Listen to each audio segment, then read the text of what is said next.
I'm not a doctor, but I play one on TV. I know the problem, you've got just one policy. You do the opposite of what the Donald does. Don't know what you believe just because you got that TDS. You've tested positive. There's nothing I can do for chronic low IQ. It's TDS. Open the borders, let Mamdani pick your pocket. Let the boys beat the girls, they got that extra rocket. A theology degree from Starbucks. You declare that America sucks. You got that TDS. You've tested positive. There's nothing I can do for chronic low IQ. It's TDS. If you're red, alright, let's get this party started. If you're left, you're blue and probably retarded. Like Rosie, De Niro, Jimmy Kimmel, Kathy Griffin. No kings, no kidding, we don't live in Great Britain. If J6 was the worst thing you've ever seen, Soros, burning Sadies, a mostly peaceful thing. Bring back the cartels, commute their crimes, sack the fact checkers like the New York Times. He's a Nazi, a fascist, a racist dictator who lets you say what you want to say.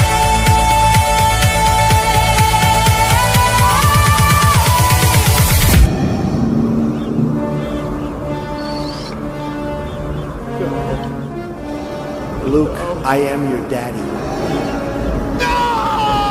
You got that TDS.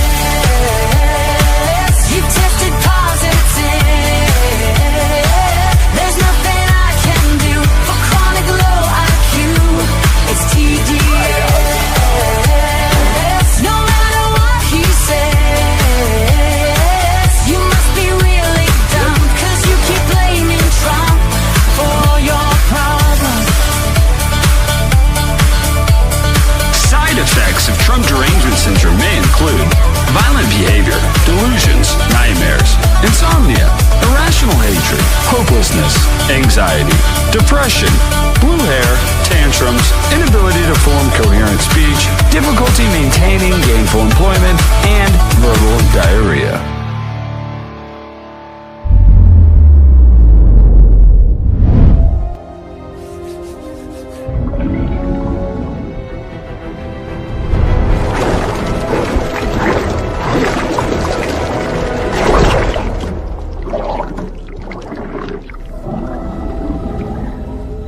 There's no cure in sight.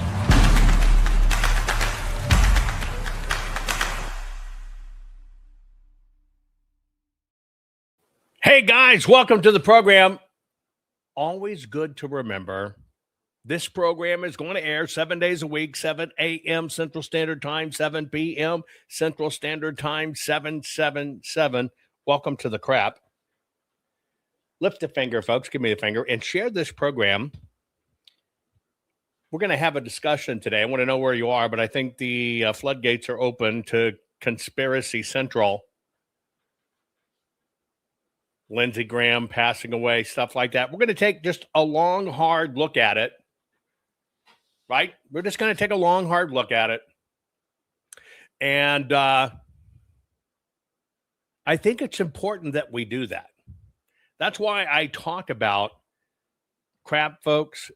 If you only knew how much crap goes on behind the scenes, I think it would depress you. And I'll tell you why I say that is because it depresses me.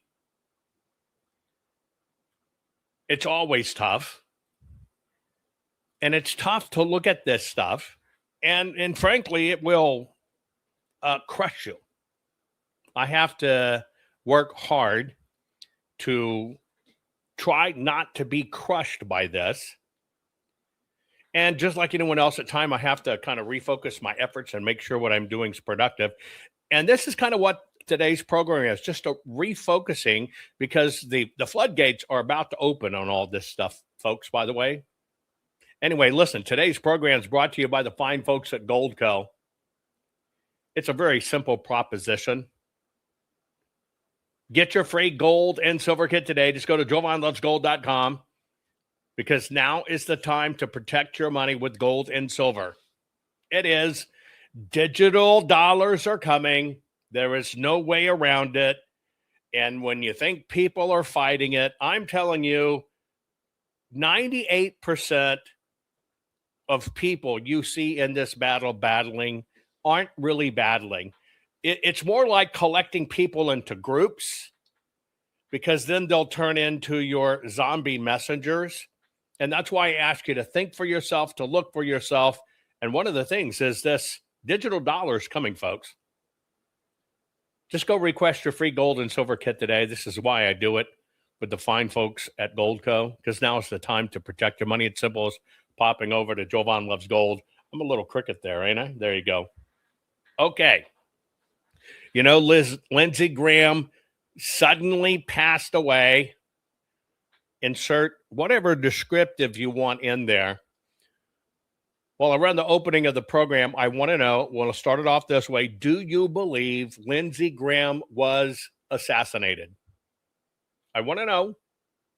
You tell me what you think. Put it in chat. I'll watch it as the program gets ready to open. Have a few minutes to do it, and then we'll get started. We'll get started right after this. Is technology killing our children? Are we inadvertently tuning our precious children and grandchildren into killers? The Gollum effect is real, and it is stealing our children. Award-winning, 4-time best-selling author, technology pioneer and futurist, Jovan Hutton Pulitzer presents the definitive manual saving your children, grandchildren, and all future children from the Gollum effect. Precious pixels.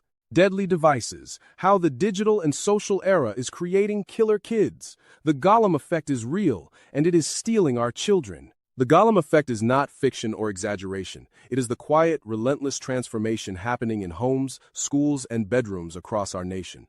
Just as Smeagol became the hollow, obsessive Gollum clutching his precious ring, our children are being consumed by screens, algorithms, and digital validation that promise connection but deliver isolation, anxiety, fractured attention, and distorted identities. We see it in the toddler who tantrums without a tablet, the teen who cannot hold a conversation without checking notifications, and the young adult adrift in comparison and purposeless scrolling. As parents and as a nation, we must name this enemy clearly. It is not neutral technology. It is a powerful force engineered for addiction that preys on developing brains, eroding the very qualities our children need most. Deep focus, real relationships, resilience, creativity, and a secure sense of self.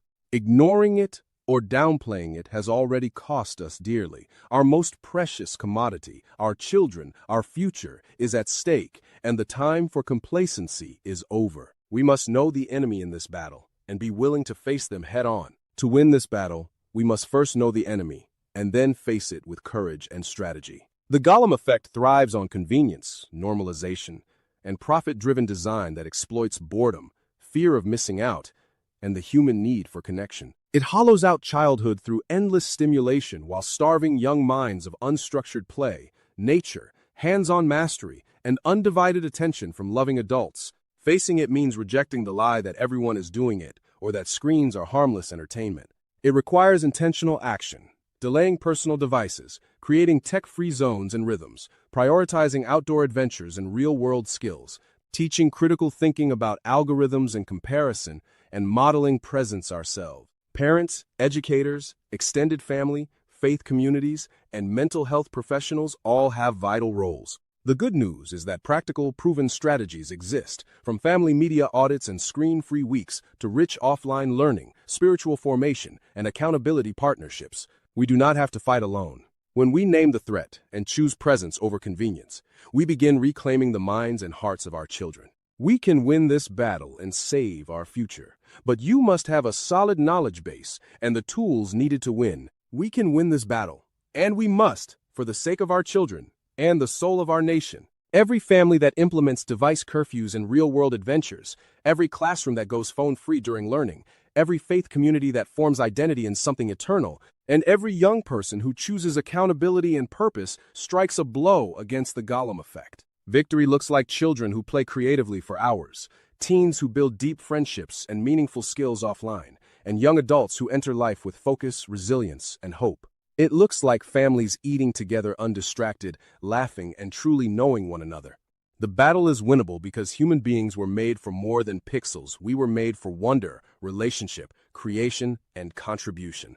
Our children are worth every uncomfortable choice, every boundary, and every redirected hour. Let this be our rallying cry. We see the enemy, we know how to fight it, and we will not surrender the minds and futures of our most precious gift. Together, as parents and as people, we can break the hold of the Gollum effect and raise a generation that is truly free, present, purposeful, and full of life. Available on Amazon, hardbound, paperback, and ebook. Order now. The time. Warning. The following program has been rated Gilligaff and is intended for open-minded audiences.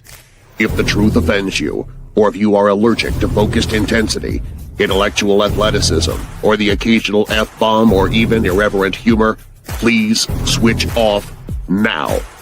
If your delicate sensibilities need to be worried about or addressed, might we recommend the Underwater Basket Weaving channel to you? Otherwise, sit back, enjoy the wisdom, insight, and wicked sense of humor. Cut the crap. How many times a day do you want to say that to politicians, the elite, the loony liberals, the fake news media, and the gender-confused, emotional socialist snowflake crowd? Cut the crap is your secret weapon for fighting for our freedoms and our great republic. It all begins with a massive mental enema, freeing you from the toxic news and politically correct views, which constipate your consciousness with stinking thinking. Your host, Jovan Hutton Pulitzer. He's known for calling out politicians and telling them to cut the crap. You've seen him on virtually every television network and listened to him on Coast to Coast Radio. And now he's here to help you learn to fight for America. Culture, race, and American politics. They all have one thing in common. They all need to cut the crap. Now, here's your host, Jovan Hutton Pulitzer.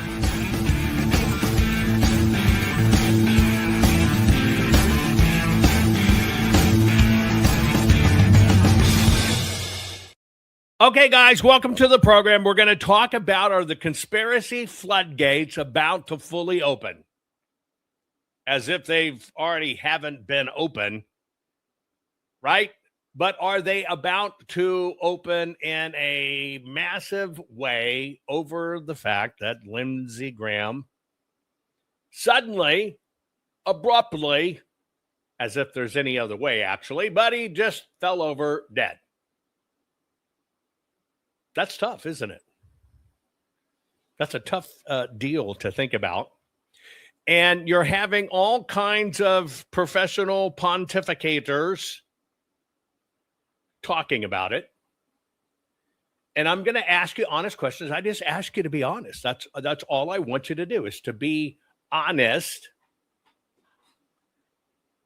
with what you think, what you feel, and what you suspect going on. Because I have found it's when these things happen that minds are most susceptible to BS. And you found the traditional BS floodgates opening up over it. By the way, if you want to just kind of cleanse your palate one day, I don't know where you are in the country, massive storms and floods came through one of the family properties I was at. I had time.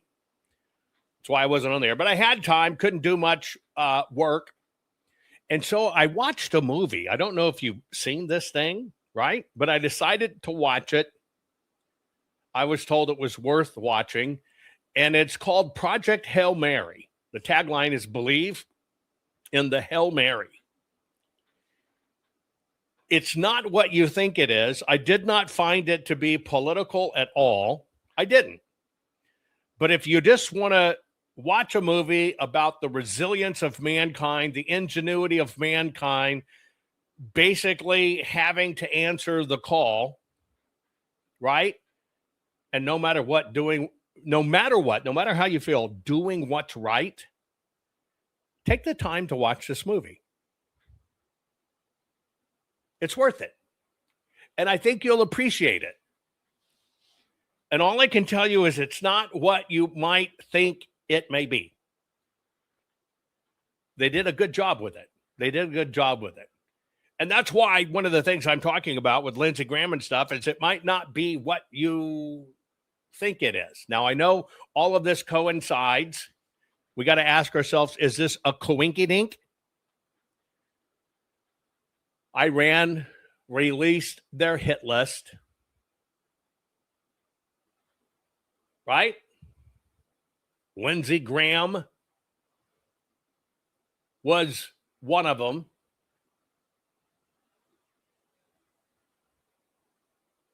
Protests, all around doing their stuff. And lo and behold, Lindsey Graham is dead. Now, this is going to be a field day if you get your information from other people and you follow blindly. And there's always two sides to that coin. There's going to be people that are in the clicks business. I call them fraudcasters. They're going to make, hey, I knew it. I got the super secret signal. And when I saw the 7 rays of light, they did the signal with the red shoes and boom. Yes, they killed Lindsey Graham. And here's how. It was a ray gun for the bushes. The other side of the equation are going to take it to, oh, here's the agenda underway. Let me give you an example of what somebody just recently, right after this happened with Lindsey, what they just happened to find and share. Watch this. Yesterday, Lindsey Graham suddenly passed away from a brief, unexpected illness, and weeks before that, Mitch McConnell is rushed to the hospital in absolute secrecy, with emergency dispatches reporting cardiac arrest and CPR. The mainstream wants you to look at their ages and nod along as if it's just coincidence, and they want you to accept the narrative of natural timing. But as those awake, we don't look at the script they hand us, and just accept it without question, but instead we look at the structural friction, the global game board, and any possibilities of it being something much deeper than the official narrative. We look at who just got cleared off the global chessboard, and what agenda that unlocks. We already know the elite's ultimate endgame is engineering a centralized, global digital cage, with separate digital currency domes designed to lock every transaction, every trade route, and every individual, into a total system of control, centralized through a main hub in Israel. But notice the tactical pivot happening right now, as this administration is bypassing the standard central bank digital currency push, and is steering instead toward a digitized financial infrastructure anchored by stablecoins. And that pivot right there lies the roadblock, because McConnell and Graham weren't just politicians, but they were the concrete foundations of the legacy banking cartel, the SWIFT network, and the weaponized petrodollar system, and their entire decades-long power structure depended on traditional banking rails. Both were fiercely protective of standard dollar diplomacy and old-guard banking institutions that stablecoins are explicitly designed to bypass. Furthermore, they were the fiercest, most aggressive war hawks pushing for endless funding against Russia, making them a volatile, old-world military framework that actively threatens the permanent, high-tech infrastructure needed for a digitized global network. So with these two institutional anchors suddenly neutralized, the legislative gridlock protecting the old petrodollar is shattered overnight, and the path to integrating a state-sanctioned digital ledger is wide open. I'm not here to hand you a conclusion, but I'm telling you to connect the dots and think for yourselves. Was this a calculated tactical removal to clear the way for the new digital currency architecture, or is it because Russia is a major player in the emerging regional digital dome, and the two biggest anti-Russian blockades had to go? Or is this just a massive, convenient coincidence of two old men? Regardless, the old gatekeepers are gone, the deck is cleared, and the timeline is now accelerating. So stop listening to the corporate scripts, question everything, and look at the mechanics of their system. We do not forgive, we do not forget. Anonymously enlightening out. Okay. On that little bitty ditty,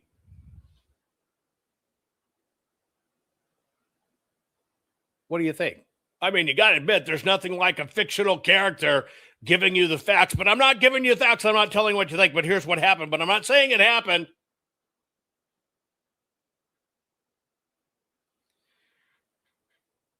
That was dropped right after this. Somebody said, "Oh, look what I found. Isn't this interesting?" Is it? Is that what's interesting? Do you think, just put it in chat. I'll watch chat here. Do you think this has anything to do with what happened, right? What's going on? Mitch McConnell, whether he's dead, alive, don't know, but you can bet one thing. The system's going to prop up the zombie as long as they can to try to stay in control with no regard whether it's blue or red or anything else. It's just the way it happens. But do you give any credence to drops like that? Is your mind so susceptible that you actually believe you got the truth because the person goes by a name that's not a name, swears they're part of a shadow organization without saying they're a shadow organization, doing it anonymously, wearing a mask, but giving you the facts? Here's what I say. I call bullshit. A person who has the facts is face forward, auditable, you know who they are, and they're calling out the bullshit and giving the facts. That's the facts. But people who do it behind masks, are you influenced by that? And how convenient. Oh, that's just another sign of this and that and this and that and keyword and keyword and keyword and keyword and keyword. Let me ask you another question. I put it on maybe somebody can find this on my Twitter because I can't see it on my own Twitter. I put in there, okay, think about all the podcasters that said Charlie Kirk was still alive, not really killed. Do you remember that little ditty? I asked the question, okay?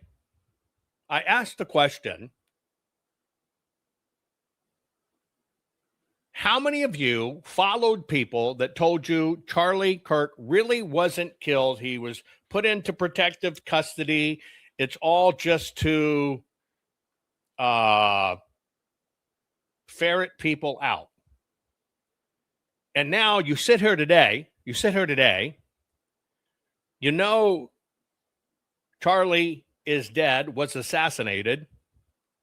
But here's my question, because this is about you.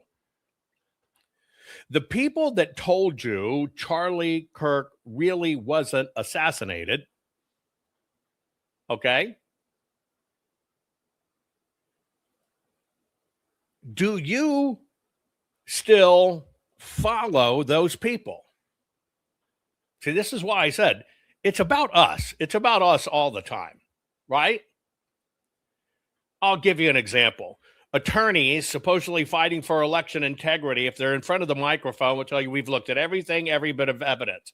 Behind the scenes, they haven't cracked a book, haven't looked at a video, haven't watched anything, don't care because they're on an agenda. I can tell you what you hear coming out front is not really what goes on behind the scenes. It's just not. So, but I ask this question is, we live in this crap. I ask this question. Think about how many fraudster and so-called influencers tried to sell you on Charlie Kirk was really not really dead. It was a cover-up. Now ask yourself the most important question. Do you still honor those people with your follow or consuming their garbage? And if you do, that says a lot about you and your standards. Have you audited yourself? I'm asking you an honest question. Because, see, if you followed somebody that said Charlie Kirk wasn't really killed, I saw it come out of the guy's bat ring, and you're still following those people, you have a moral clarity problem. At worst case, you have no standards. This is the conflict we're in. We want to impose standards in our life and get all this fixed when, in fact, a lot of people don't even have standards.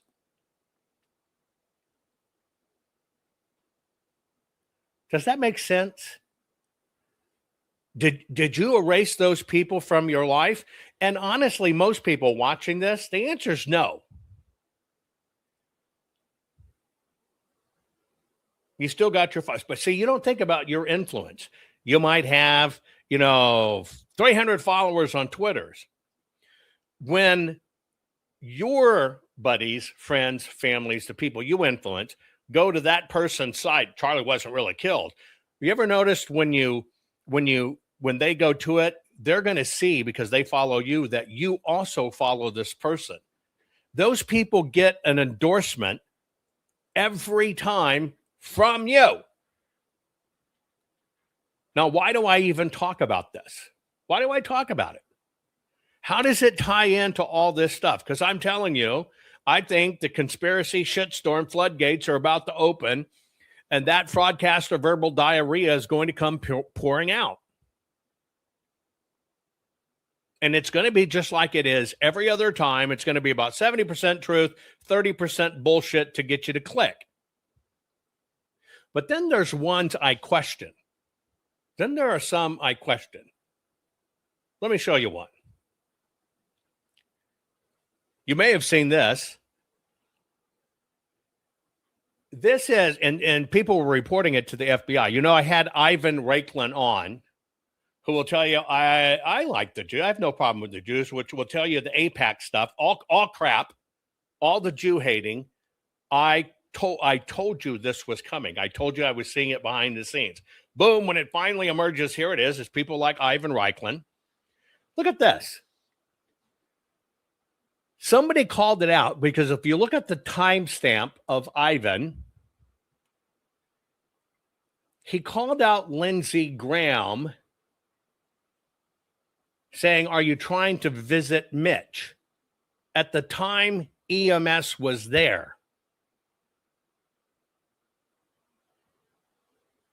Following up by, keep an eye what Ted Cruz does or what happens to him next. Now, I find this really weird.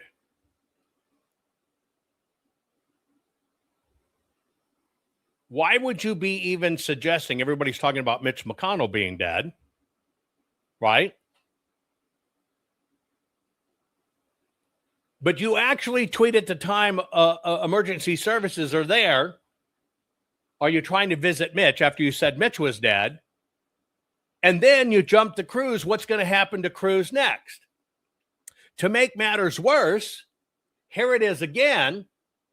Somebody comments, I don't know, to him, I don't know who you are, but can you help us get rid of a few more unwanted politicians? We would be grateful. And his answer is, stand back and stand by. Now, I know Ivan. I drew my line with Ivan a long time ago. You know why I drew my line with Ivan? I drew my line with Ivan when it came to the Arizona audit, when Liz Harris was putting together the speakers. Ivan, because he inserts himself in everything, was the one who told Liz, don't have Jovan, he's too controversial. You cannot have Jovan here to present his evidence. They'll blackball you. They won't. It was Ivan who was that messenger.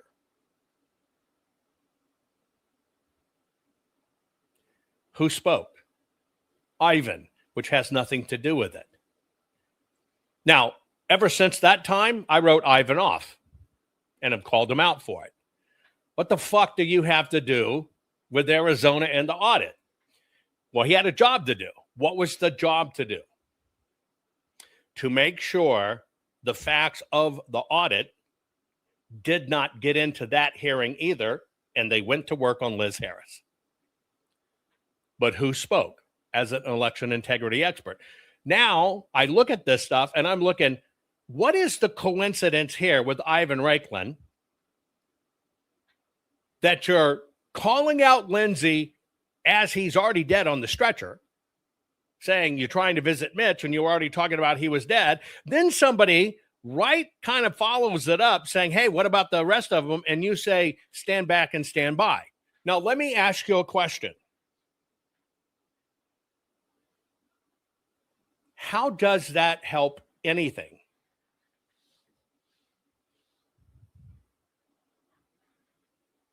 How does that help anything? Does it help the call of election integrity? Does it help the call that we're good people fighting for our country? Put a microphone out. Ivan's there, going to get in front of it. But does that help any of us? Does that help people that really fight? And Ivan is one of these protected people. Serves this purpose, does it? But how does that help all of us? How does even being tied to this not reflect on all of us in election integrity? Okay, Lindsey Graham died. We'll talk about it in a minute. But you're actually tweeting as he's on the stretcher, you're trying to visit Mitch. Then you follow up because it's going to look, now the SAVE Act is going to fall to Cruz. Most people don't follow what's really going on. It's going to now fall down to Cruz. And he's saying, well, keep your eye on Cruz and what happens to him next. Not what he does next. Not what he does next. Words matter in my world. Not what he does next. Watch what happens to him next.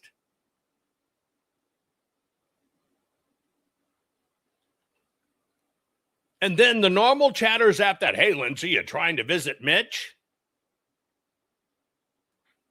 Isn't this the same childish, petulant shit the woke left does, taunting people with death, I hope you die, whatever? And here's a military person in circles doing this.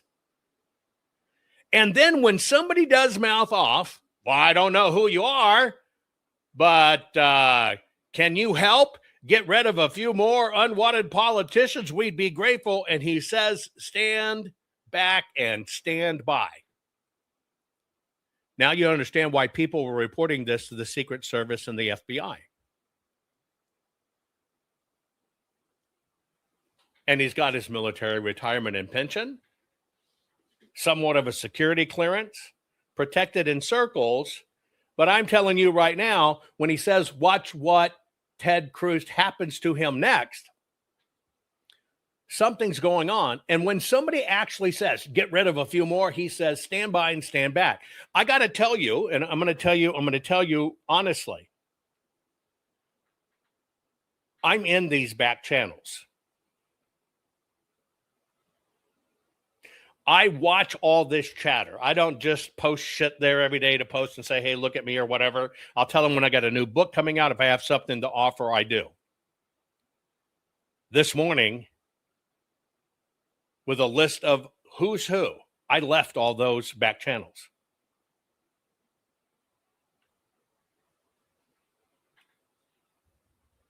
I said, I can't do this.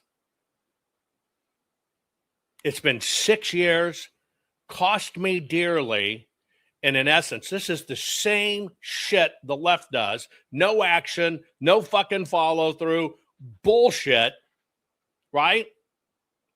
Let's just play politics. We'll get in, get everybody together, make it different. Nothing happens.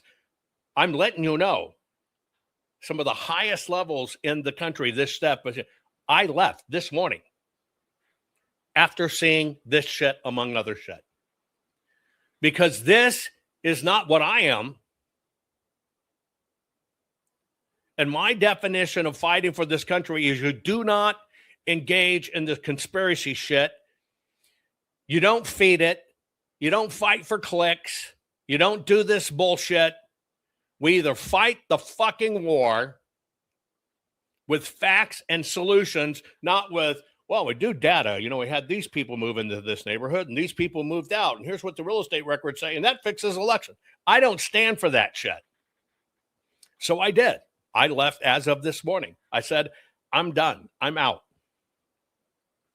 Most people would stay in it. And when you look at all the big names and everything else going, oh, you're in a cool group and it's a secret. No. We're down to either America survives or not. It's not about does somebody get to start a new nonprofit. Does somebody get to start a new fucking rally? Oh, we'll get them together in cities. It's not about that. We either are effective at what we do, or we are part of the political apparatus. And I watch this, and I look at it. Look, I will not turn a blind eye. I will not turn a blind eye if it's off point, off mission. People can be who they are, but as I sit back and watch and I accumulate this and see it and understand it, eventually you begin to see what it's for. Here is Grace Chong, who follows me. But think about this. This is Steve Bannon's producer and CFO, and she's now saying one less.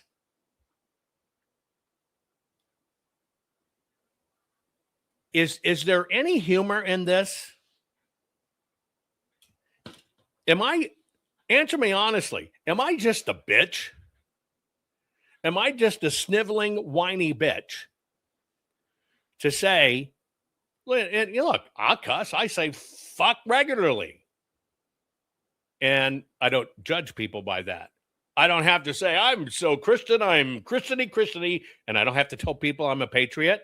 I just have standards. But is this okay on any side?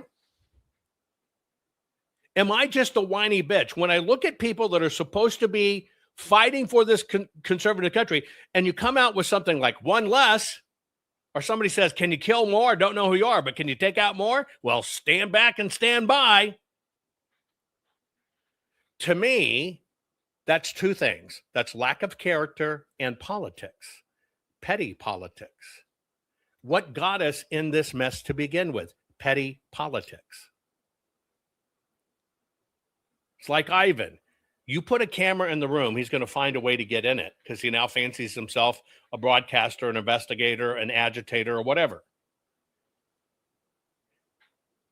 Why aren't we just solutions? We're trapped in a system that has no solutions because solutions aren't valued. So why would we add to that? I'm asking you honestly, am I just being a whiny bitch? If I'm willing to basically say, I am fucking done. I am done. You can look at this list of names. None of them, Mel K will tackle this shit head on. But see, Mel K and I face the same thing. A lot of the reasons you don't see us on other programs is because we're Jews.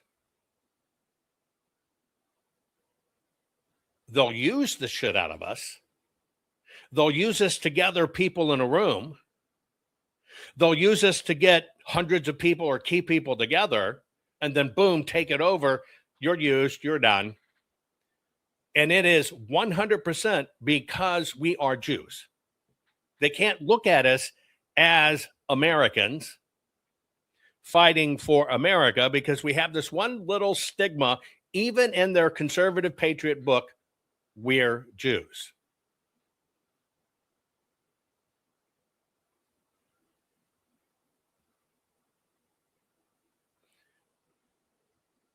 That's why I say the floodgates are going to open on this stuff. And it makes me do soul searching. It makes me do heavy soul searching.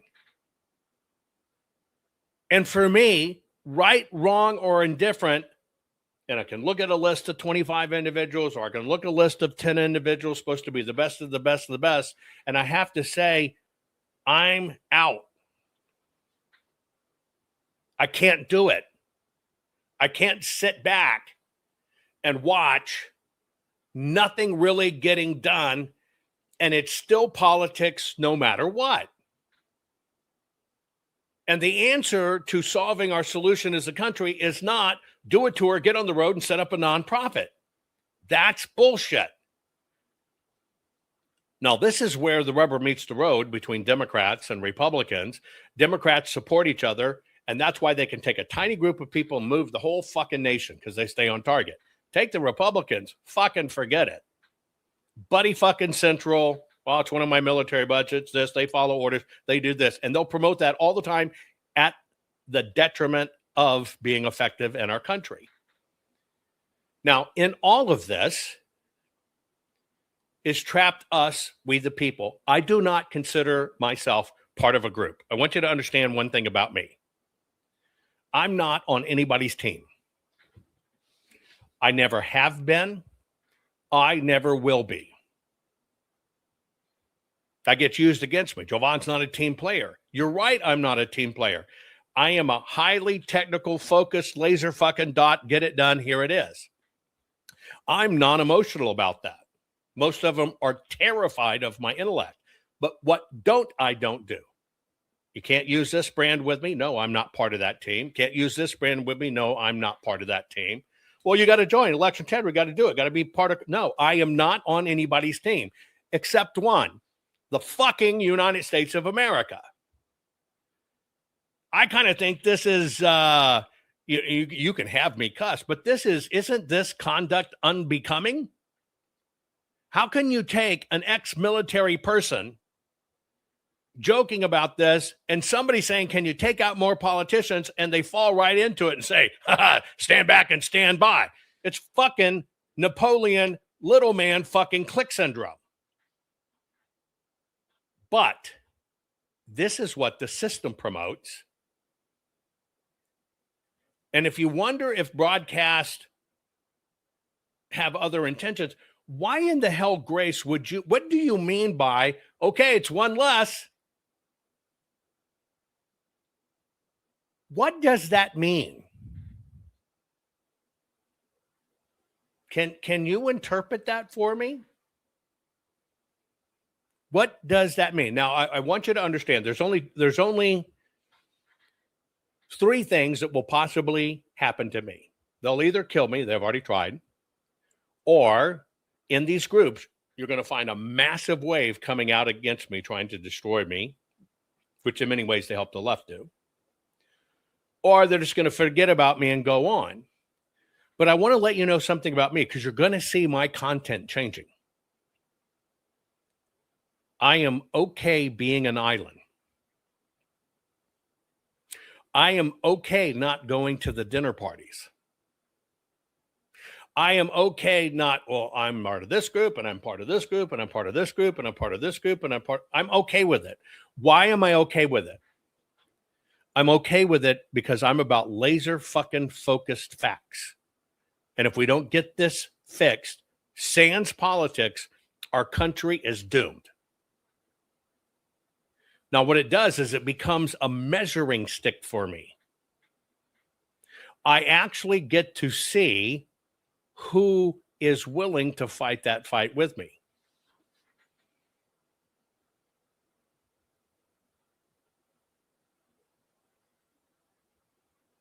And it's interesting to watch. It's very, very interesting to watch. Because you learn real quick looking at back channels who's truthful, who's not, who's playing politics, and who really wants it fixed. But the question I ask you on this is, am I just being a whiny bitch? Am I being petulant? Am I being a snowflake?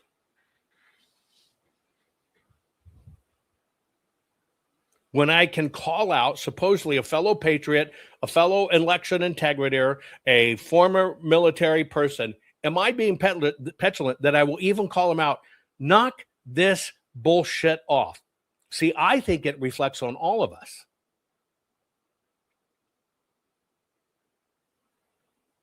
I know the stats when somebody comes out, well, you know, it's AIPAC and it's this and it's this and it's this and it's this. When I understand that is an operation game, which I watched develop behind the scenes 60 days before it got deployed.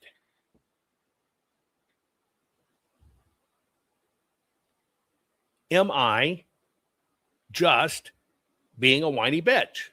If I am, tell me. Because I got to tell you, having absolute hard standards is a liability.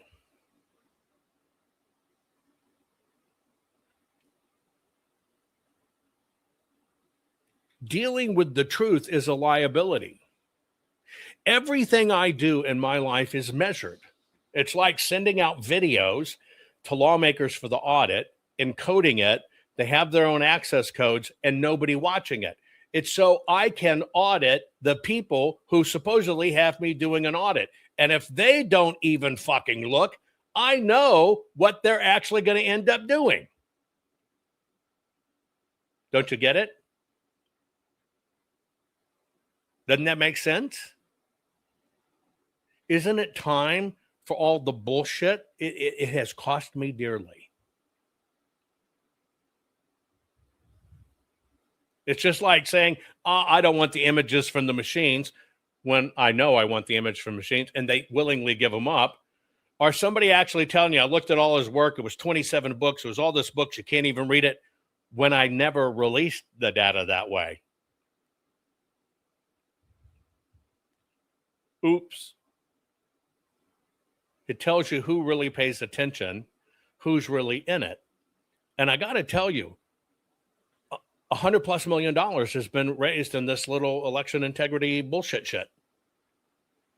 While they get as many, by the way, all of you people for Cause of America, all of you people that donated your time, your effort, and everything else for Cause of America, did you actually know they were getting paid $200,000 a month to do what they do?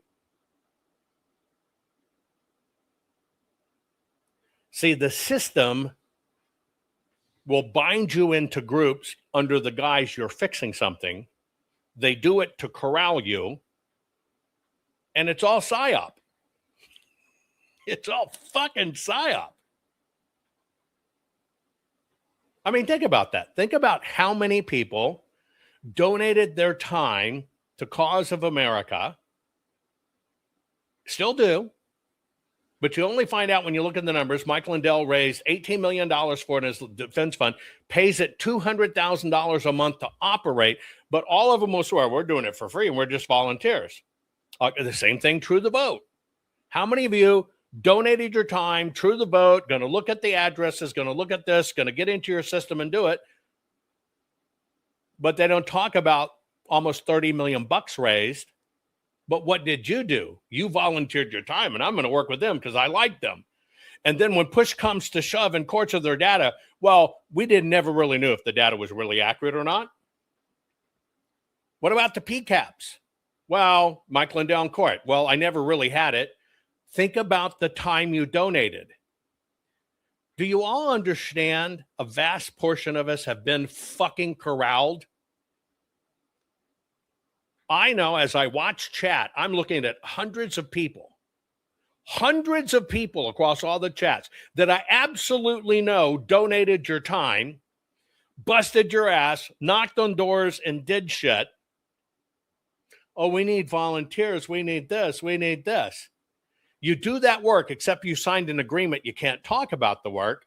None of it saw the light of day, but collectively they raised almost $100 million to do it. But it was your work you volunteered for that never sees the light of day.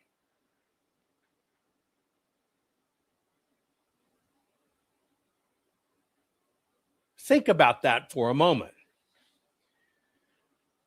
To me, all of this falls into the same group. It's bad enough that you got a rogue, out of fucking control country that will put out a hit list. And by the way, they claimed responsibility for Lindsey Graham being dead and going immediately to hell. You will gladly, Antifa, Black Lives Matter, look at that shit, when you're captured too. Tina Peters out there still trying to hump money for the Tina Peters Defense Fund. She's now been captured by Q. They put her out on a speaking circuit. See, here's how I look at it. Tina Peters, and I'm giving you this because this all falls into this realm. I realize it comes from every side. Tina Peters was led down a path and chosen, in my book, my opinion, targeted. They used her. They used her to tell every county recorder, don't you dare question elections. They used her to validate their 6-degree polynomial, which was bullshit. She goes to prison for it, and they end up owning the martyr. And then now we're champions for the martyr. Get her out on the streets. What's the first thing you do? Put her on the speaking circuit with Q. Everything Q. It's just an operation by President Trump. See, people can't think literally. If you think President Trump was, and I laughed about this with him. We had this discussion. We fucking had this discussion 101. Right? You would have to believe if it was an operation by President Trump, he let the pandemic happen and millions of people die just to prove a point so he could find out who was bad. You understand that if you buy into the Q bullshit. That's my point. All of this stuff is managed around us. And I think this is going to open a very weird set of floodgates.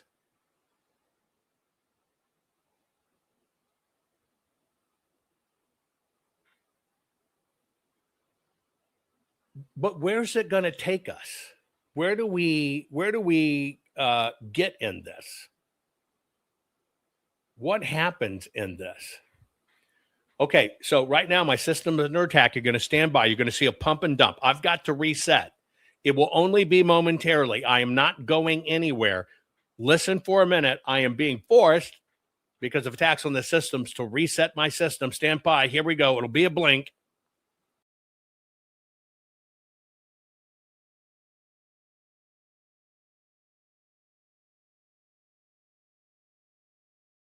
Okay, now I've got to check my audio settings again. It rechanges everything.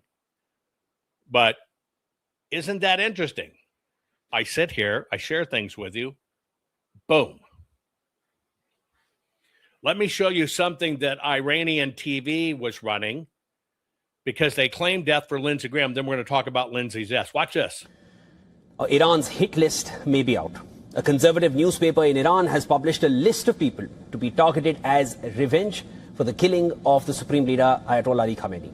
US-Israeli strikes killed the late Ayatollah on the 28th of February, the first day of this West Asia war.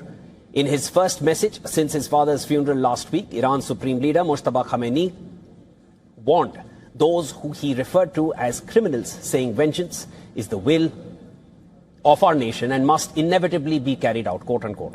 Now, the Hamshari newspaper released an infographic online which featured photos of as many as 13 foreign leaders alongside Mojtaba Khamenei. The Supreme Leader said Iran had compiled a list of individuals to be targeted but did not offer the names, and there was no suggestion the newspaper's list was officially endorsed. The infographic included US President Donald Trump, Israeli Prime Minister Netanyahu, British Prime Minister Keir Starmer, and also on the list are French President Emmanuel Macron, Italian Prime Minister Giorgia Meloni, and the German Chancellor Friedrich Merz. Now, Mojtaba Khamenei has not been seen in public since before the war started and was reportedly wounded in the strikes that killed his father and several members of his family.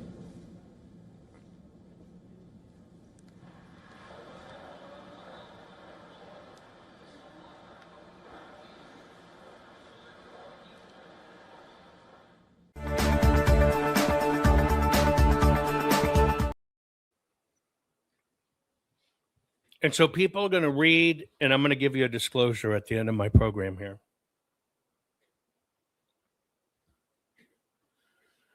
That I haven't talked about, but I will.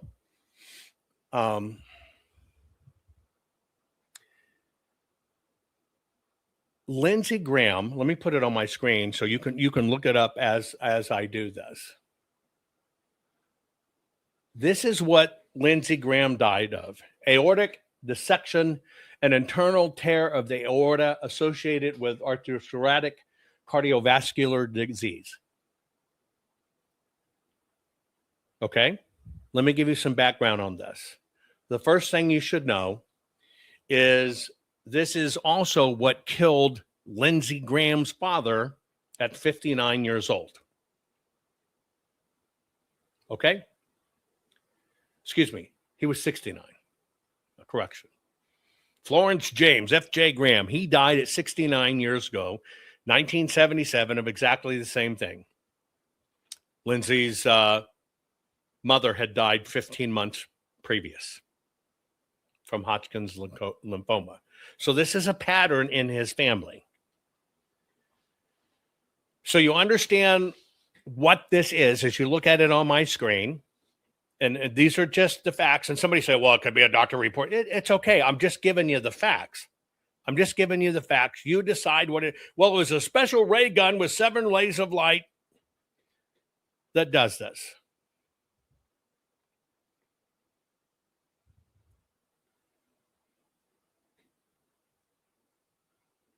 And so, okay, so on Saturday, Lindsey Graham died.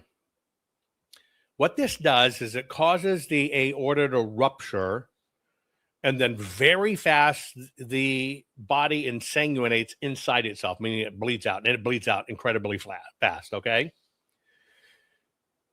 It's when blood flow gets blocked or gets thick, it can complicate by hearts and kidneys and stuff, and then basically the heart valve basically blows out, and it triggers an instantaneous cardiac arrest. For this particular one, there is no recovery for it. You're going to feel a little bit of pain. You're going to feel a little bit of stuff.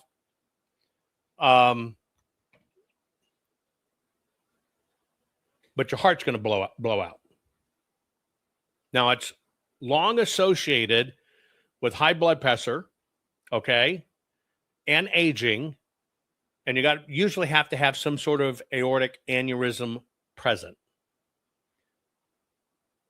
And this particular one, which seems to be apparent in his family, is an inherited connected tissue issue like Marfan's or Ehlers-Danlos syndrome.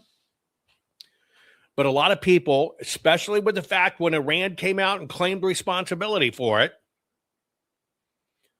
this is now going to take on a life of its own, especially when they've put out hit list. And then you got Hollywood celebrities. So they got Lindsey Graham, they got Mitch McConnell. It's going to happen in threes. And you got all kind of this crap with Trump next. And yes, I first found it a coincidence. I'm going, wait a minute. He was just in an overseas trip. He was fine. He landed. Now he's not. Sure looked like a poisoning to me. But when the facts come out, here's what it is. And also it makes perfect sense. His heart blew out. His heart blew out. I can understand that, and I can understand what happens.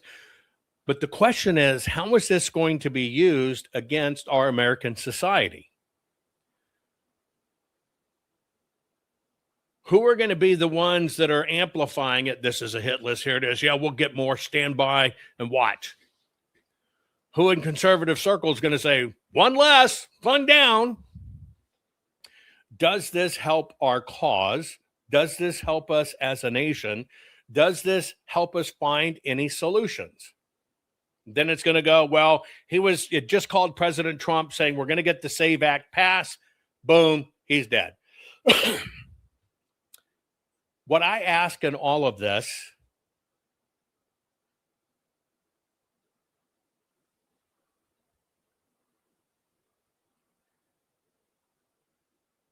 is we're going to have to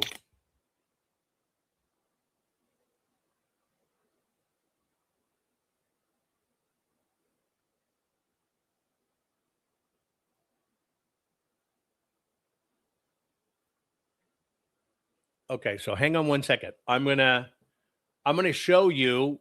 We're going to have a dialogue with people that are smarter than me. Trump swollen ankles must be a real account. Trump swollen ankles. Come on and join me. Educate us all. Give you thousands of people. You come educate us all. Remember when Trump fucked Stormy while Melania was at home with a baby? Remember when Trump said Strait of Hormuz is open? Remember when Trump said he'll pick the new leader of Iran? Still coming up with crazy conspiracies? Hey, Jovan, how's election fraud in Arizona? I'll tell you what, I'll defer to you because I know somebody with Trump swollen ankles as their account is a fucking genius. Or maybe looking for attention. So I sent you a link. Okay. I'm sorry that your ankles are swollen, right? I've sent you a link. Come join me because here's what it is. I will discuss it with you. I'll give you the platform. Keep on posting, you're going to go bye-bye. But if you join and you have balls, how many times did Trump say we won the war? Come on down. I'll give you 2 more times. Come on down. I will let you air. I will let you vent. I'm going to tell you what. You can even, I can't today, maybe tomorrow. I got to get on a conference call. Okay, I'll tell you what. Trump swollen ankles. Let's see if your word is true. I'll give you a 1-day reprieve. You join me tomorrow in the program. I will let you air. I will put you on the air and you tell me exactly how President Trump lies, fuck Stormy, and everything else. Because I'm sure somewhere in there you have a plan. I know you're a proficient bitcher, but I want to see what plan you got to get out of it. Because see, here's the deal. I am not red. I am not blue. I'm not a Democrat. I don't even think I'm a fucking independent. I'm certainly not a Republican. Not anymore. I've learned too much. I guess I'm a constitutional conservative. What was that stupid piece of shit you patented? I'm glad you asked. Folks, let me see if I can get that. Hang on 1 second. Let's see. I know you can't come on because you got to get on a conference call. I'll accept that. I don't know why you would come on and lie. But what was that stupid piece of shit you patented? The cat something? You're right. I patented a total useless piece of shit. Let me find it. Let me see if I can find the useless piece of shit.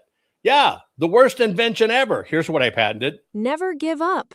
In the late 1990s, one man dared to dream bigger than the world was ready for. He saw the internet, then mostly words and hidden IP addresses, and asked a radical question. What if every barcode on every product could instantly connect you to a website? Scan Commerce was born. He and his team manually linked millions of books, records, tapes, and consumer products to the web. Their vision? Simply scan the code and, boom, you're on the site. The problem? Only 6% of the world had internet. No camera phones. No smartphones. So he invented the QCat, a device that literally gave computers eyes. People mocked it. They ridiculed it. Mark Cuban called it the worst invention ever. But the numbers didn't lie. QCat and Q-codes became the fastest adopted computer peripheral in history, to reach 10% U.S. market penetration. Telephones, 25 years. Electricity, 30 years. Radio, 7 years. TV, 11 years. Internet, 9 years. QCat did it in just 30 days.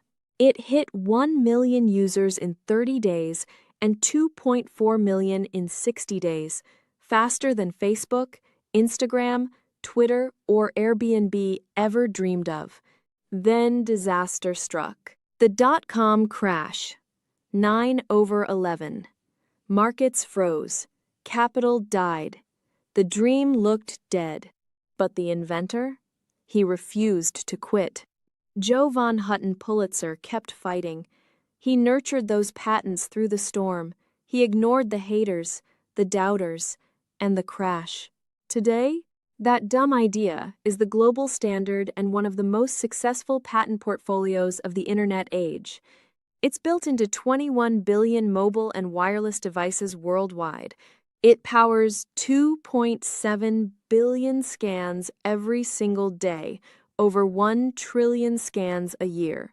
And these scans, from one rogue idea, generate over $15 billion annually. The crazy dream that everyone laughed at now connects the world. That is the power of never giving up. It doesn't matter if they call your idea stupid. It doesn't matter if the market crashes. It doesn't matter if the world tries to bury you. What matters is that you refuse to stay buried. Your dream might be ridiculed today, but if you nurture it, protect it, and fight for it, it just might change the world tomorrow. So chase that dream. Take the shots. Fall down 7 times. Get up 8. Because the only thing standing between you and history is the decision to never give up. Now go build it. The world is waiting.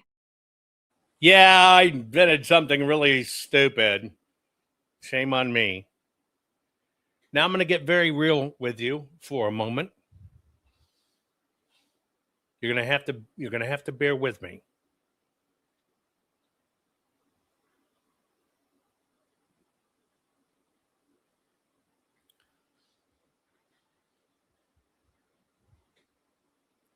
Part of what I've been struggling with, I don't know if you've noticed, I tend to get really high output. That's why I put out the Gollum book. And that's why, I put out the Three-Toed Dragon book. I've got another one that will drop here shortly called Blind Faith. I tend to get mega productive even more than I am just so I can cope, because I got to do the gymnastics and stuff in my brain.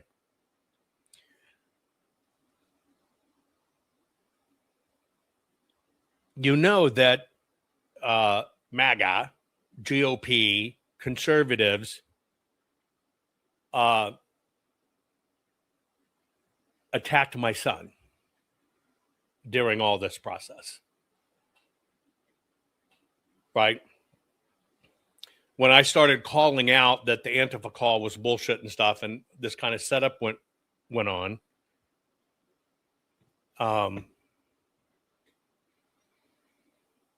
they started calling and attacking my son, doing all kinds of other stuff and targeting him. Unfortunately, I guess my son, going through, watching what I was going through,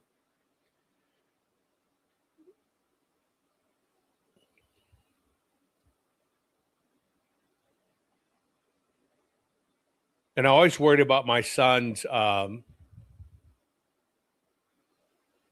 strength and all this that we as a family were going through. But my son has always had some of those issues that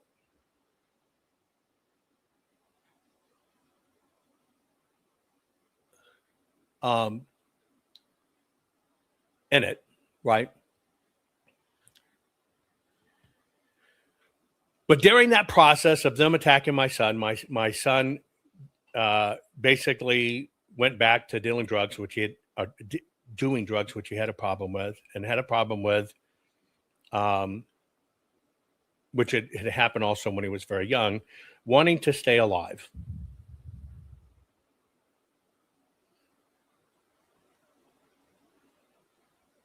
And it's a weakness I never understood in my son.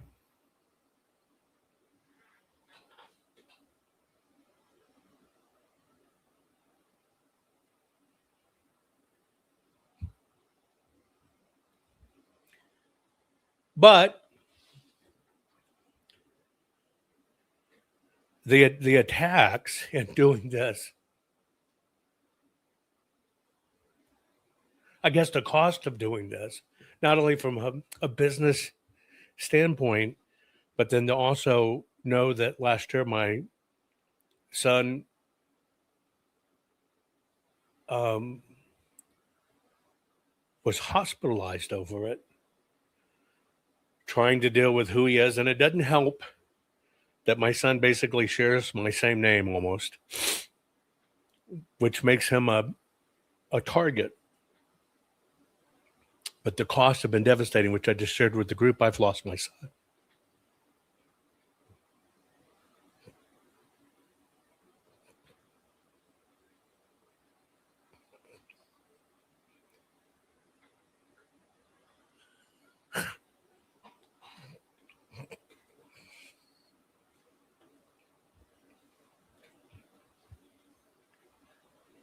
Give me a minute.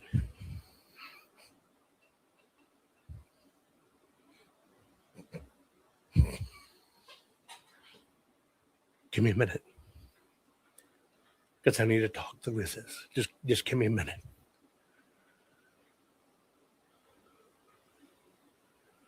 Are data centers going to destroy America?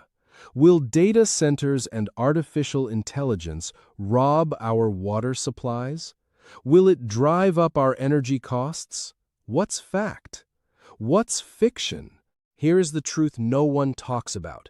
America must win the AI data center war or surrender the future to the great dragon. Award-winning, four-time best-selling author, technology, pioneer, and futurist, Jovan Hutton Pulitzer presents the definitive manual for winning this war against China, the three-toed dragon.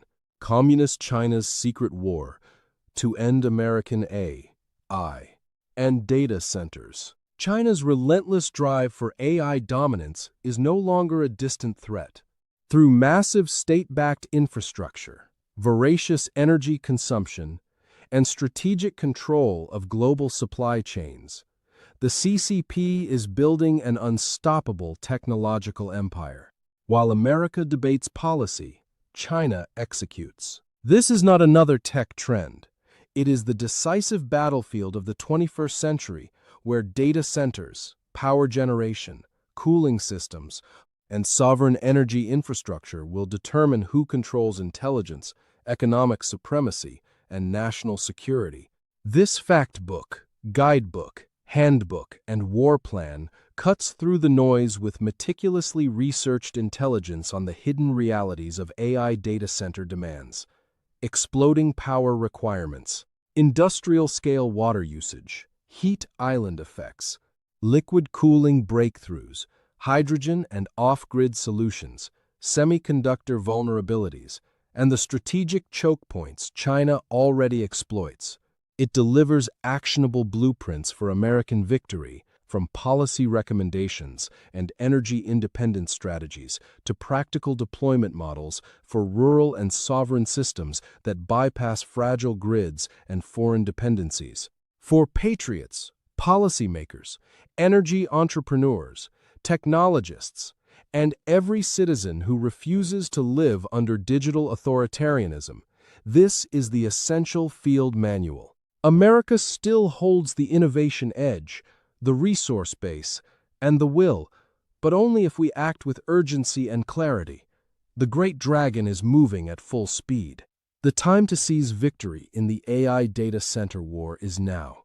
Available on Amazon, hardbound, paperback, and ebook. Read it. Arm yourself. Win. Okay, you gotta forgive me. I'm trying to do my best to maintain my composure.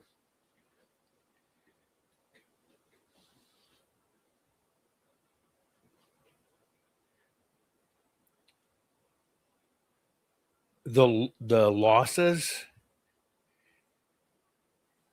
is not just in our country, it's in our families. Many of you have had to deal with this.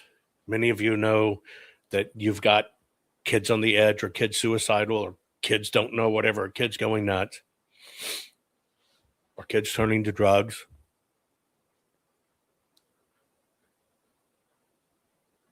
I honestly can tell you, I had no idea, honestly, what jumping into this mix trying to deal with my country would ultimately cost me. I was oblivious.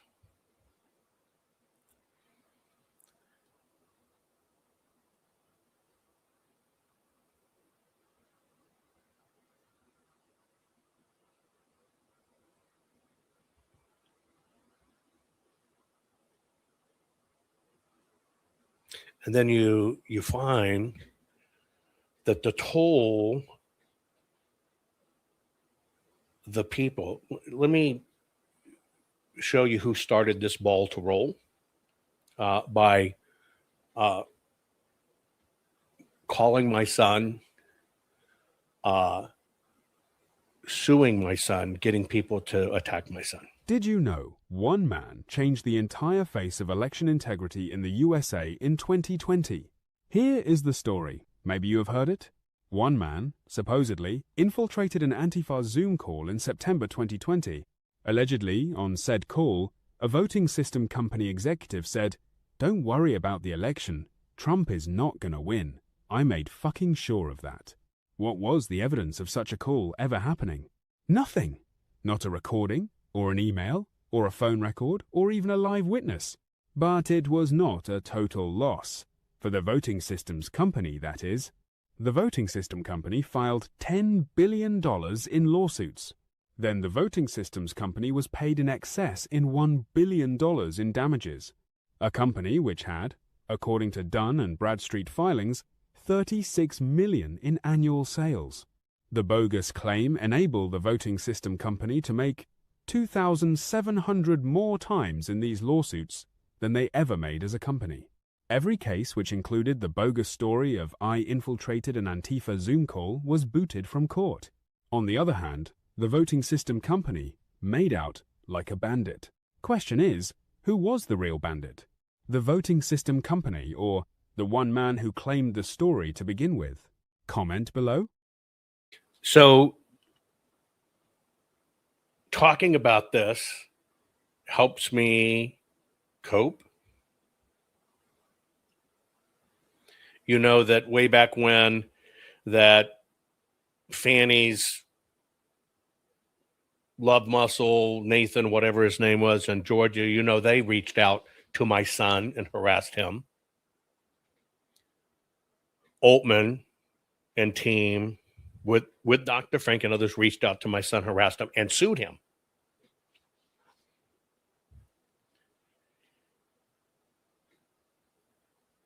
That was enough to send my son over the edge into a downward spiral in addiction. And it had nothing to do with him. Nathan Wade, yeah, thank you. Other than he was my son. That's it. I've never, and I question this. I question it a lot as I think through these things, because the system will come after your kids. Period. People who will tell you they're Christian, try to quote scripture to you every day, will pick up the phone and target your kids. Will brag online, I'm going to take Jovan's son down. And they did.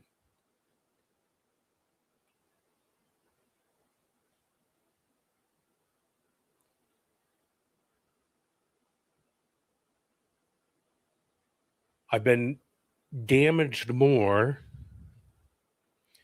by the right than the left. You'll get trolls in the left that will come and troll. But what they don't do is try to destroy your family, your children,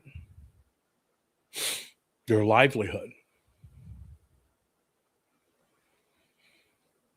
I'll have somebody on the program. They'll gladly come on, we'll talk. Boom, the system attacks them for coming on my program. It's because the one place they understand they're going to get truth, and they just cannot afford that to happen. I had to vomit this out because I haven't talked about it. I've been keeping it quiet because, frankly, I just don't know how to deal with it.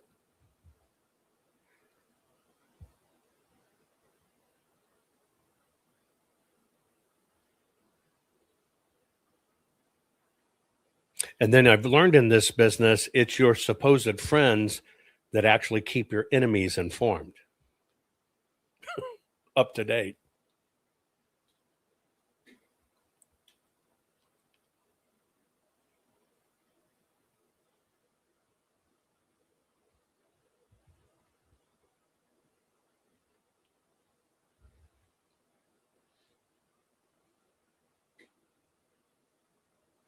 Whether it's lives at home, or lives in a battle, or lives to suicide, or lives to drugs.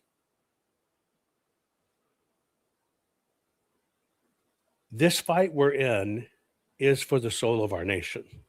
This is, and it's not just about my children or grandchildren or anything.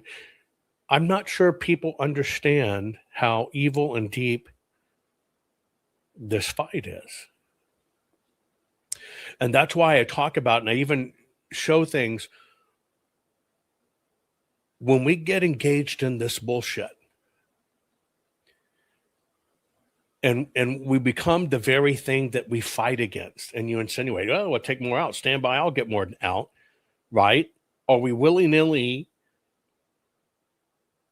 and this is Bannon's CFO and stuff, oh, that's one less. We're not in a game, we're not in a popularity contest, because there are true costs behind this.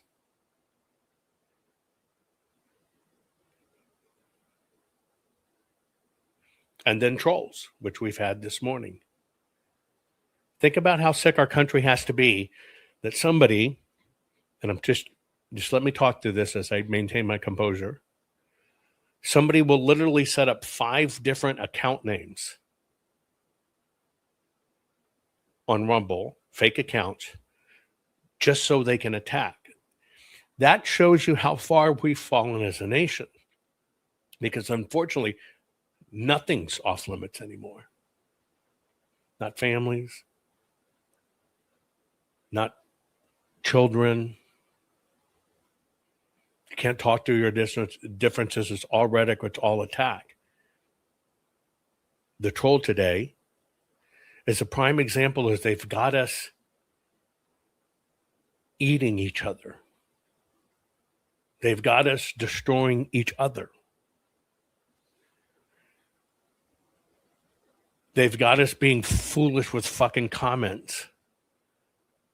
Or they'll come out, hey, I don't know who you are, but can you help get rid of some of these other unwanted politicians? And you're literally supposed to be a leader, and you say, well, stand back, stand by. To me, that's treating all of this as a joke when there's so many of us behind the scenes that it costs dearly. I can imagine Ivan and his 2 sons. If he lost his son, because one thing I know he is he's a dad and cares about his son, he would fall apart. But that's the kind of rhetoric, that's the kind of actions that puts all of our children at risk, puts our nation at risk, because we're not serious enough. And it's politics, and it's one-upmanships, and it's who can get clicks, and who can make up the story that if it bleeds, it leads, and it does this. We've been trapped in a massive game.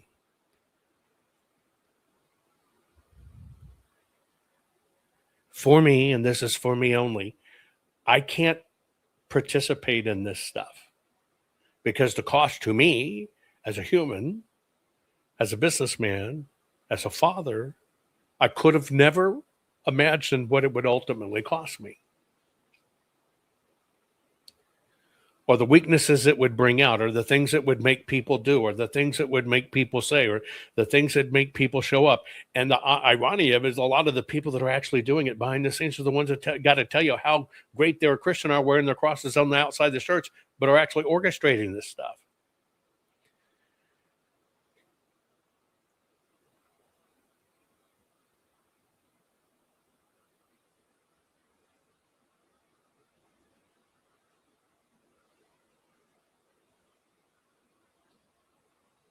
Now with what happened to my children, both instances, different ways, I sit here and think, wow,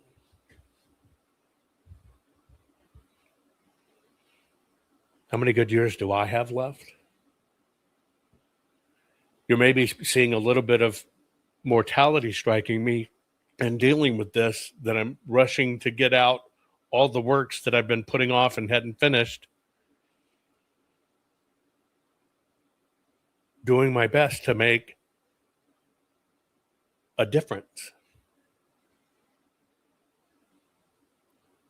For me,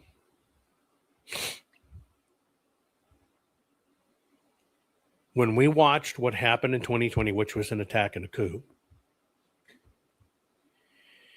it happened because they were so comfortable with what they had done to Americans.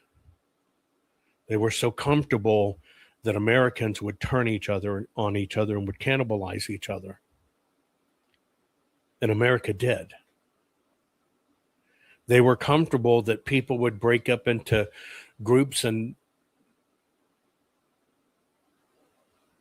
factions and cliques. And all it did was divide everybody further, because the truth didn't matter. The coverage mattered. And then when you step back and look at the system, well, let's put this person up here when it has no basis on how let's just use elections, how elections really run, what are done. Couldn't tell you, but could give you great polynomial, strategic, fractal, pterodactyl stats. That's why we're in this mess. I don't want to see my country go down. I'm this real interesting mix. I'm tough as fucking nails, and I'm as shattered as they come.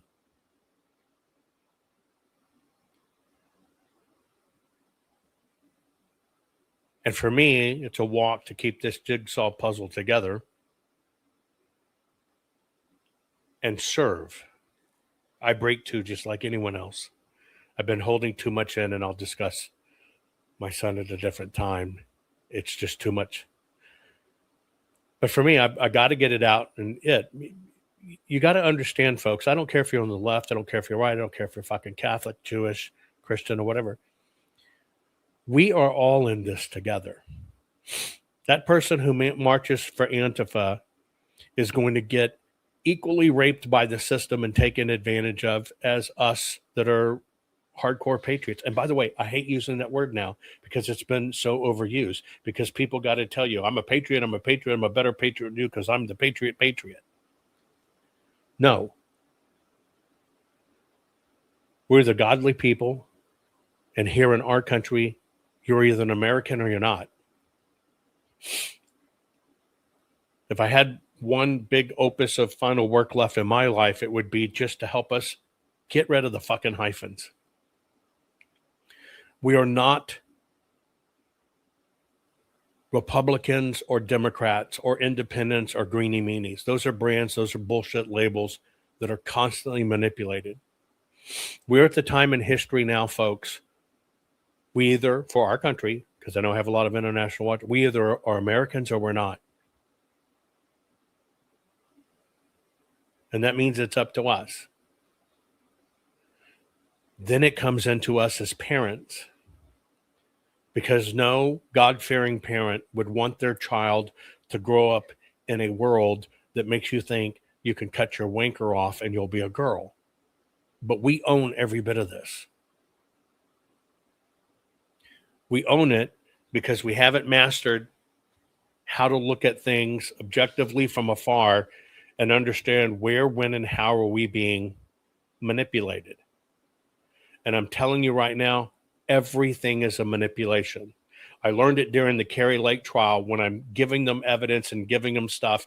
And when it gets up to the lead attorney, the only thing that happened is those supporting attorneys got fired. Then I really got a dose of what the game was. When lawmakers that say, we got you an audit, we got this, we want to do this, when they never even accepted the FedEx packages or what, I knew what the game was. When they took the catchphrase of a full forensic audit and go around traveling to 30 states, I'm going to get them in every state, rah, rah, rah, look at me. but they raised $4 million, but say it cost them like $3.5 million to do it. It's a racket. It's all a racket. It's all a racket. And then I look at the people truly trying to fight this that I know are really trying hard to fight it and show people what's going on. And the system is breaking them. It'll use them, but it's breaking them.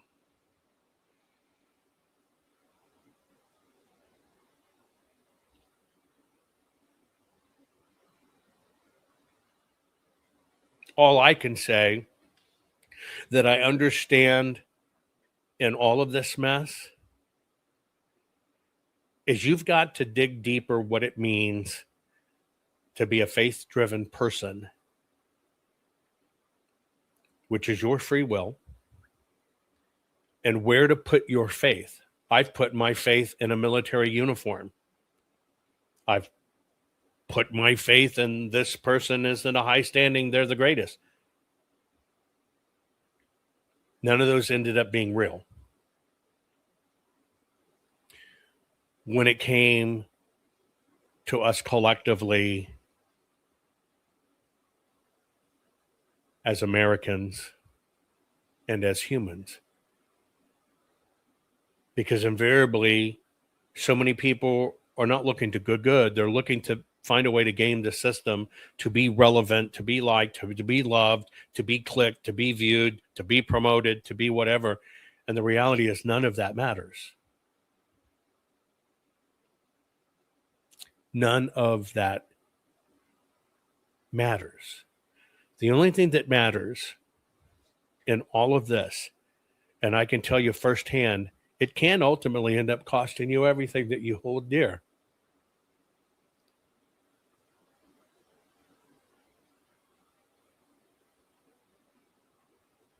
Is if we don't stay this course, there was no reason for them to go after my son. There was no reason for Nathan Wade and them to call all my children and my son and tell them, your dad's this, your dad's bad, we need this, we need it, when they could have just called me. That's not the game. The game is to destroy everything around you to make you pay. There's no reason a conservative podcaster would get on there daily and say, you watch, I'm going to take his son down. And did. To me, in my book, that's evil. Can't be explained away. It's never okay. It's just evil. Evil, evil, evil. But they're doing it to all of us. It's just different degrees of where you are and what you live in life and what you do.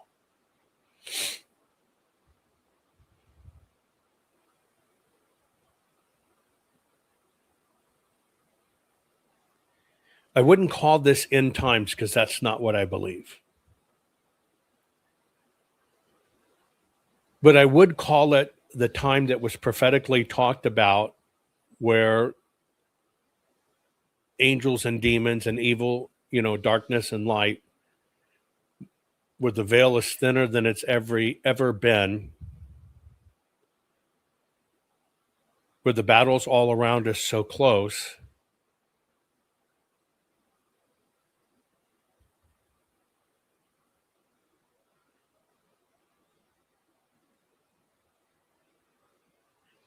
That's where we are.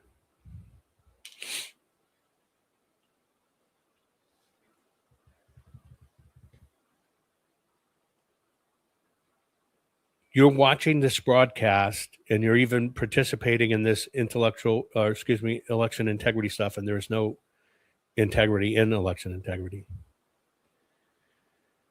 I believe because God has put it on your heart that we got to get this fixed, and somehow you play a role.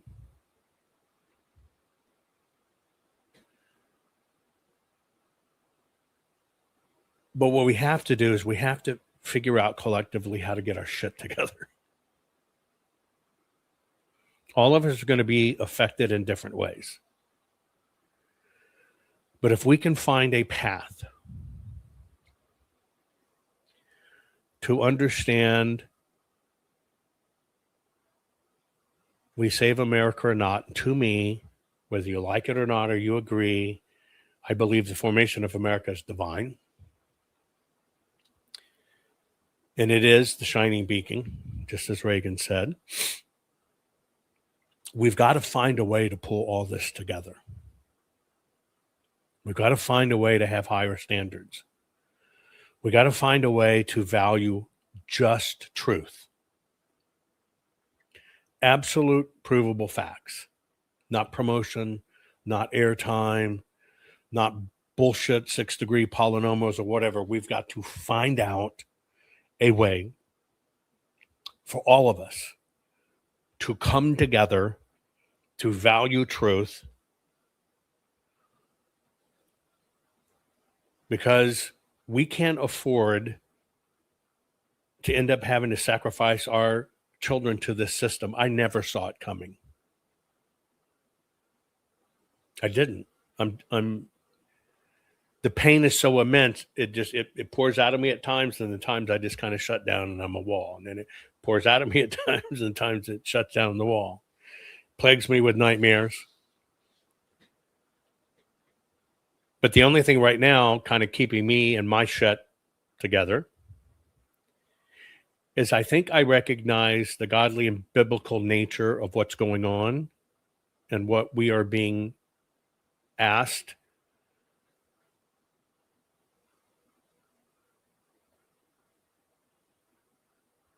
to fight for God and fight for what's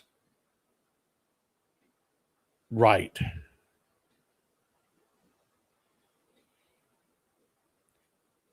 And I've said this before, but it means more now when I talk about my son, what has happened.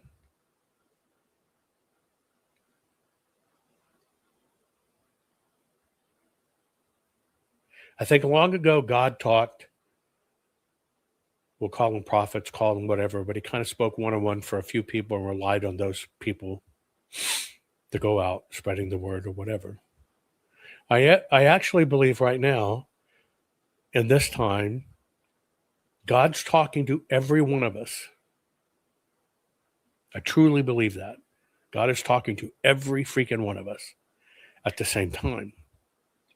And maybe for the first time in history, mankind's being called. Not a few prophets, not a few saviors, not a new Messiah, not any of that. He's calling on every one of us because the battle's that serious. And I think that's why we see so much evil and attack all at the same time, because the human frailty of us is we can get distracted and we can chase red shoes or 7 rays of light or look at this or save the kids or whatever, but we forget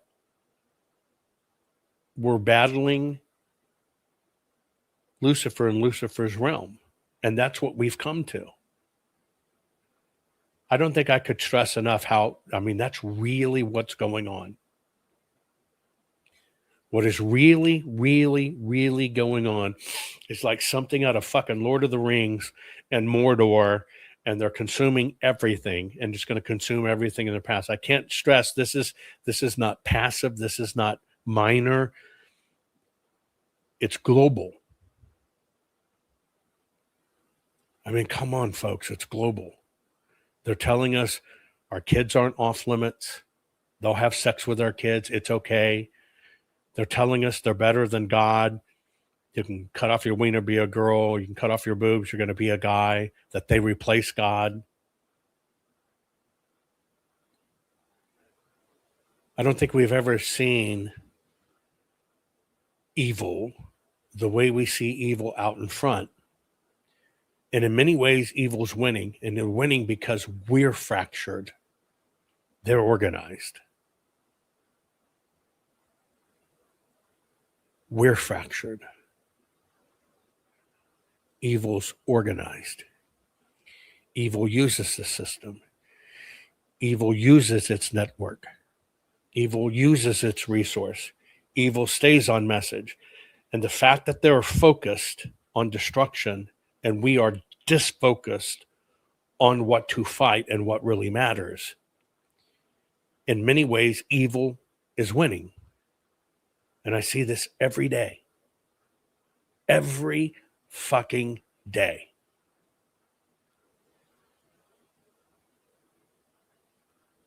I guess the whole point of it is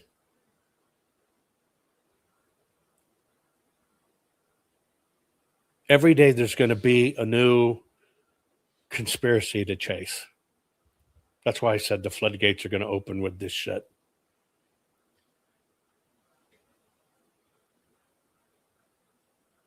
And so let's say hypothetically, because Lindsey Graham was on an Iranian hit list, that somehow they had a magic machine that split open his heart. What does that change? Here's the deal. It changes nothing, because let me tell you why. We already knew we're fighting evil. We're already fighting a religion that tells you it's our religion or the highway, and if you don't accept it, we'll cut your fucking head off. We know what evil looks like. And while their troops are surrounding us and invading our country, we're fucking pontificating whether Trump was still president when Biden was in and he was running a super secret operation, or whether somebody who wears red shoes means they're a pedophile, or whether somebody invokes an old prayer that's Catholic by nature saying 7 rays of light, or whether they're, do you follow what happens? We are caught in all these little bitty fucking bullshit squabbles and nothingness. And nothingness.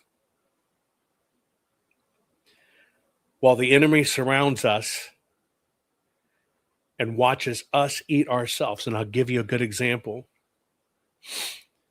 When you look at some of the most significant things in the world, like our construction of the Hoover Dam, which is a modern marvel in the United States of America, and you look at the decades and decades and decades and decades it took to build it, to engineer it and do it, and then you come over here and you look at the tweet like it's the Jews explaining that Jews are bad, and you do a simple mathematical analysis of all the tweets in that line, forwarding it, sharing it, commenting on it, you realize if that little spit of effort, about a minute of your time, if that minute of time would not have been engaging with it's the Jews and promoting that, do you know what? If you were to lay that over to like the Hoover Dam and put all that same time back in, we would have built it in 1 year and 2 months. I share that with you to share a scale so you can understand the unfathomable man-time hours that the system is using hate to distract us. Whereas if everybody that retweeted that one little bullshit would have put it into something constructive that truly moves the needle, you can imagine what we could build, what we truly are as mankind doing great things. I mean, the scale's that monumental. You can run the numbers yourself. You can look up the tweet. You can look up how much time was put in. I infiltrated an Antifa call, and you can, or PCAPs. You can look at all the manpower hours looked into that. How many people retweeted it? How many people shared and talked about it? You can do what's called a time study analysis of how much was put into that bullshit. And that's time we'll never get back. But if you relate it to what mankind can really do when they set their mind to constructing something and doing something, and you find out fucking we could have built the Hoover Dam in a year with the same amount of time we all spent on that shit, you realize why the deception works the way it does. Because it's all about time and effort. That's all you got. That's all you got. Time, and where do you put your effort? And every time you put your time into whether red shoes, you know what you're not doing? Getting straight with God and working on how do I move this needle? That's the big deception and lie of all of this. So as I struggle with my losses, and I'm really writing wild emotional roller coaster because I'm just not quite sure how to deal with it. And cracks are showing in the wall because I haven't talked about it. And I only talked about it today in the Signal groups when I finally disclosed I lost my son over all this shit. And even we can't get our shit together, which is the only reason I decided to talk about it today. The one thing we're never going to get back is time. So whether Iran or Russia killed Lindsey Graham, that debate is irrelevant to saving our country and what we really have to fight to fix this. If we allow politics again to get a hold of our elections, it's over. If we lose this war with data and AI, we'll never have truth ever again. People will become more complacent.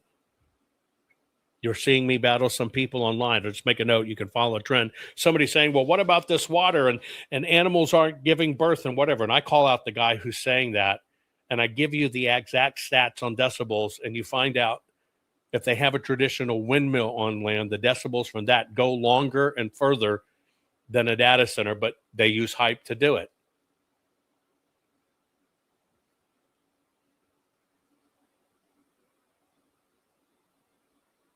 Maybe think of it this way. If you're sitting here today and you play out the scenario in your head that your children are dead, your grandchildren are dead, your grandchildren killed themselves, or whatever the case may be, and you think about where did I put my time to fight, did any of these little bullshit con quibbles move the needle that would have ultimately protected your family? Because I think we have to audit ourselves. And I know I went on a tangent today, and I know I broke today. I'm sorry. But we are rapidly approaching the point that if we don't get a hold of what we focus on and what really matters, everything every ancestor we ever had and all the effort they put into building a great nation will be lost and gone. And when you can look at somebody that swears they're a Christian,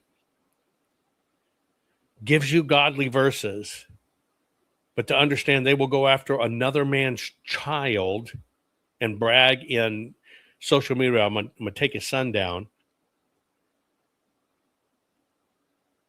and you choose to be part of that by following that, or you choose to follow people because they tell you they have a super secret connection with Q and the inside and whatever, it's a mass deception. And until our standards change as humans, nothing's going to change. But I do believe more now than ever, we're going to lose this. We're going to lose this. And it's like in Gladiator, let them be entertained. And boy, aren't people letting them be entertained?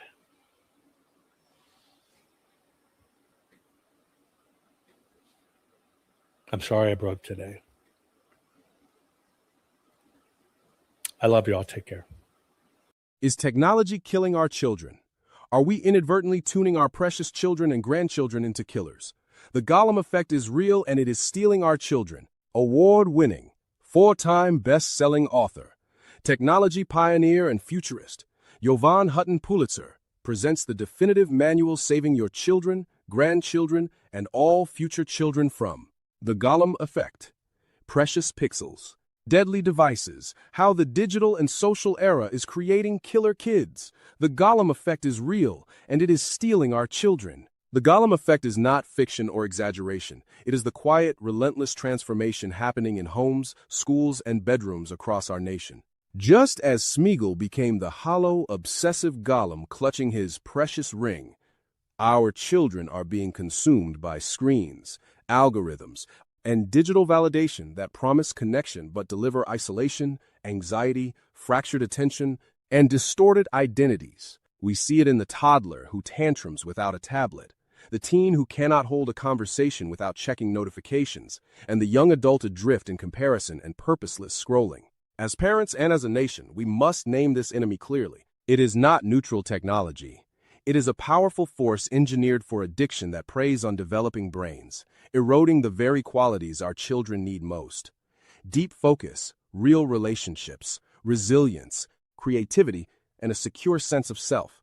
Ignoring it or downplaying it has already cost us dearly. Our most precious commodity, our children, our future, is at stake, and the time for complacency is over. We must know the enemy in this battle and be willing to face them head-on. To win this battle, we must first know the enemy, and then face it with courage and strategy. The Gollum effect thrives on convenience, normalization, and profit-driven design that exploits boredom, fear of missing out, and the human need for connection. It hollows out childhood through endless stimulation while starving young minds of unstructured play, nature, hands-on mastery, and undivided attention from loving adults. Facing it means rejecting the lie that everyone is doing it, or that screens are harmless entertainment. It requires intentional action, delaying personal devices, creating tech-free zones and rhythms, prioritizing outdoor adventures and real-world skills, teaching critical thinking about algorithms and comparison, and modeling presence ourselves. Parents, educators, extended family, faith communities, and mental health professionals all have vital roles. The good news is that practical, proven strategies exist, from family media audits and screen-free weeks to rich offline learning, spiritual formation, and accountability partnerships. We do not have to fight alone. When we name the threat and choose presence over convenience, we begin reclaiming the minds and hearts of our children. We can win this battle and save our future, but you must have a solid knowledge base and the tools needed to win. We can win this battle, and we must, for the sake of our children and the soul of our nation. Every family that implements device curfews and real-world adventures, every classroom that goes phone-free during learning, every faith community that forms identity in something eternal, and every young person who chooses accountability and purpose strikes a blow against the Gollum effect. Victory looks like children who play creatively for hours, teens who build deep friendships and meaningful skills offline, and young adults who enter life with focus, resilience, and hope. It looks like families eating together undistracted, laughing, and truly knowing one another. The battle is winnable because human beings were made for more than pixels. We were made for wonder, relationship, creation, and contribution. Our children are worth every uncomfortable choice, every boundary, and every redirected hour. Let this be our rallying cry. We see the enemy, we know how to fight it, and we will not surrender the minds and futures of our most precious gift. Together, as parents and as people, we can break the hold of the Gollum effect and raise a generation that is truly free, present, purposeful, and full of life. Available on Amazon, hardbound, paperback, and ebook. Order now. The time to act is now. Our children are counting on us.